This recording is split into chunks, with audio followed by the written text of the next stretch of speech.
Cette chronique Ressources humaines est une présentation de Pratique, firme de services conseils en gestion des ressources humaines et en santé et sécurité au travail, vous offrant une gamme complète de services en gestion des ressources humaines, en santé et sécurité, en formation et coaching, ainsi qu'en développement de compétences pour gestionnaires et superviseurs.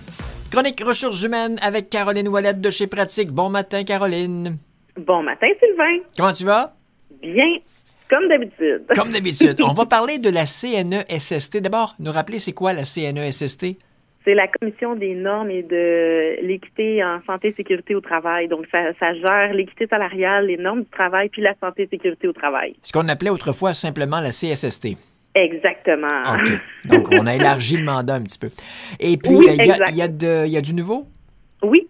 On a eu plusieurs changements récents, puis je pense que ça vaut la peine comme employeur de savoir ces changements-là pour se préparer. Il y en a qui sont déjà en vigueur, il y en a d'autres qui vont être à venir pour le mois d'avril. Donc, je souhaite informer un peu les gens là, pour qu'on soit prêts, comme on dit. Allons-y donc avec ces nouveautés. Donc, il y a l'emplacement où s'effectue le télétravail qui a maintenant été officiellement considéré comme un lieu de travail. Ah ben oui, c'est logique, c'est logique. Ouais, exactement. Sauf que ça amène beaucoup de complexité. Par exemple, si un inspecteur de la CNESST doit aller rendre visite sur un lieu de travail qui est un lieu de télétravail, vu que c'est une maison privée, il doit avoir une autorisation du travailleur pour entrer. Ouais. Si jamais il n'y a pas cette autorisation-là et qu'il y aurait un danger pour la vie ou la santé ou la sécurité du travailleur, il peut, avec une ordonnance de la Cour du Québec, avoir le droit d'entrer. Sinon, il doit avoir absolument l'autorisation là, du travailleur. J'imagine, écoute, oui, tu dis ça vient compliqué. J'imagine aussi parce que lorsqu'on travaille dans une entreprise, les lieux doivent être sécuritaires. Puis c'est au patron de s'assurer que c'est sécuritaire. Mais là, si le gars travaille chez lui, est-ce qu'il doit s'assurer que les lieux sont sécuritaires au domicile de son employé? Tout à fait. Et c'est là que ça devient de plus en plus complexe. Donc, avant, le télétravail n'était pas encore officiellement considéré comme un lieu de travail. Mais là, en l'étant par la loi, ça veut dire que l'employeur a des responsabilités. Et je vais vous amener dans un volet encore plus complexe à gérer. Parce que maintenant, l'employeur a aussi l'obligation de prendre les mesures nécessaires pour contrer la violence physique et psychologique. À ça s'ajoute la violence conjugale, familiale et à caractère sexuel. Donc là, c'est encore plus complexe pour les employeurs de gérer, par exemple, la violence conjugale. Donc, on n'est pas toujours au fait de la situation familiale de l'employé, mais ça fait maintenant partie de la liste des risques à évaluer, étant donné que le travailleur travaille à la maison, par exemple. OK.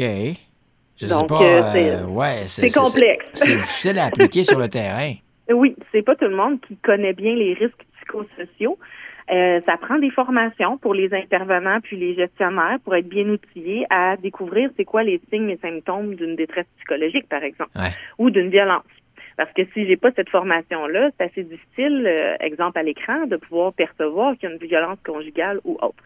Et jusque où l'employeur va devoir intervenir, c'est clair que ça va être à clarifier là dans les prochaines semaines, les prochaines journées, pour voir un peu ce qui va sortir comme élément à considérer ou l'implication vraiment là, de l'employeur dans un contexte comme ça. Mm-hmm. Autre élément, les stagiaires qui font des stages d'observation non rémunérés sont maintenant couverts par la CNESST, chose qui n'était pas applicable avant. Okay. Donc, même s'ils sont non rémunérés, s'ils se blessent, ils vont être couverts par le régime de la CNESST. Un des points majeurs aussi dans les changements qu'on a vus, c'est qu'à partir du 6 avril 2022, tous les employeurs qui ont plus de 20 employés vont devoir avoir un programme de prévention puis un représentant à la santé et sécurité, peu importe dans quel secteur ils travaillent.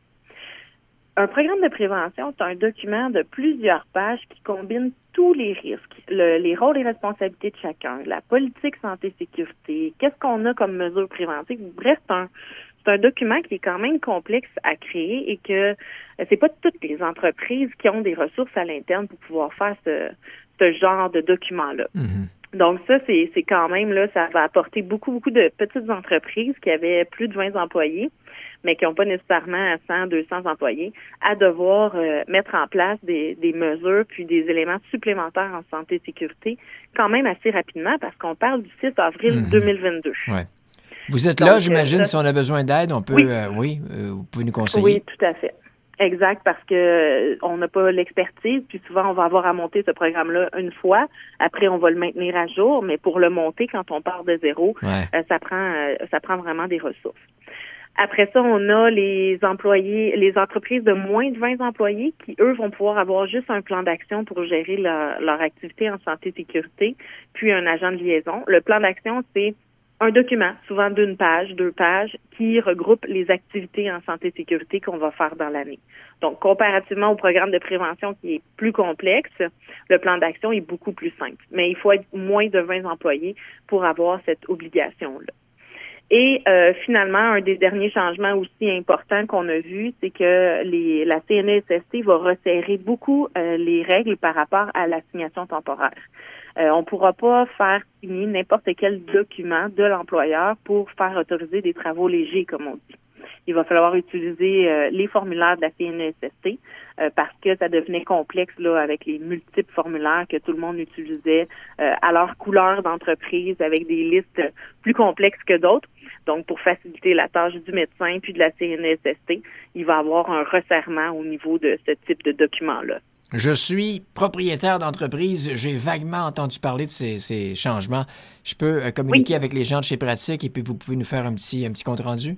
Oui, on peut faire un petit compte-rendu. On peut donner un coup de main ou on peut supporter de A à Z les entreprises qui ont besoin d'aide à ce niveau-là. Génial. On vous joint à quel numéro? Au 1-877-977-2847. Sinon, via Internet? Oui, au www.pratique.ca. Merci beaucoup, Caroline. Bonne journée, bon week-end. Merci, bon week-end. Salut. Passion, rigueur, authenticité, travail d'équipe, innovation et qualité. Pratique, votre firme RH dans Lanaudière. Plus d'informations, pratique.ca. Suivez-nous sur Facebook.